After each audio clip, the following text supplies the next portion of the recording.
বাংলাদেশে বিনিয়োগের সুযোগ ও নতুন বাংলাদেশ গড়ার লক্ষ্য সামনে রেখে যুক্তরাজ্যে সফররত federation of Bangladesh chambers and commerce and ইন্ডাস্ট্রিজের প্রতিনিধি দলের সঙ্গে সৌজন্য সভা করেছে UK Bangladesh catalyst of commerce and industries.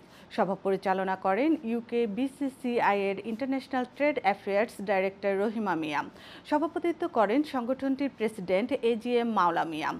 অনুষ্ঠানে উপস্থিত ছিলেন জামাল উদ্দিন মুকাদ্দুস, ইমাম উদ্দিন আহমেদ, সিদ্দিকুর রহমান জয়নাল, পাভেল চৌধুরী, কামরু আলী সহ আরও অনেকে।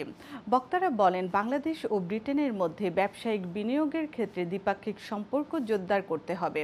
ব্যবসায়ীদের মধ্যে পারস্পরিক আস্থা ও সহযোগিতার পরিবেশ তৈরি করে বাংলাদেশে আরও বিনিয়োগ বান্ধব পরিবেশ গড়ে তুলতে হবে।